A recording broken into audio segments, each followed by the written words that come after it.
The decision to seek employment abroad, especially in the Middle East, is a decision that many Ugandans are making these days. However, whereas countless policies have been enacted by government to regulate this movement, it has been found that Ugandans remain unprotected when they arrive in the Middle East countries to work. According to Gender Minister Betty Amongi, Ugandans, especially those who go to Saudi Arabia and United Arab Emirates, sometimes find themselves sold to third parties who are never part of the initial contract that they signed.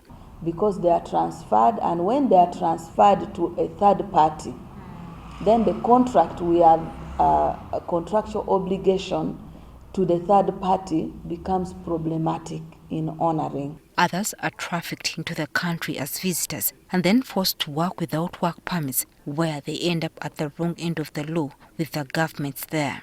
We have people who now have penalties up to about 20 million, 30 million, 60 million, because they have overstayed the visitors' visas, they have been deceived, they have been working there underground.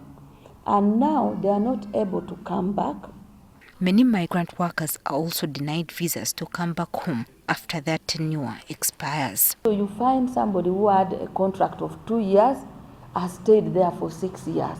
And the parents are coming to the ministry and asking the ministry, but my daughter has been employed for 2 years, now it's been 4 years, she cannot come. They have refused to allow her to come back. Now, the ministry has moved to enact policies that can offer these workers protection, even when they are no longer on Ugandan soil.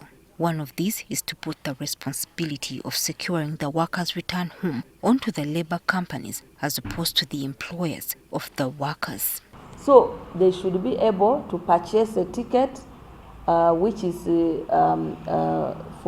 at least we will make the girl return, or we put the obligation on the company in Uganda after 2 years to buy the ticket. Second is the enactment of a monitoring system which will be used to track all migrant workers who are traveling to these countries and also during their stay there.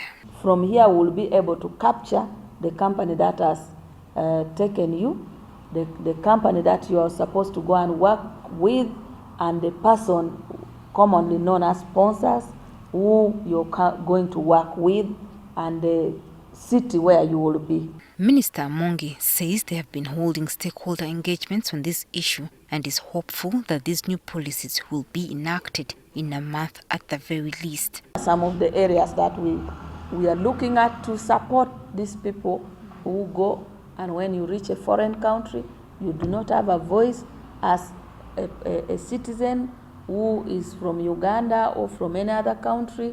You are now in the hands of someone who has more power over you. Statistics show that at least 140,000 Ugandans are working as migrant workers in Saudi Arabia alone. Joyce Nakato, NTV Tonight.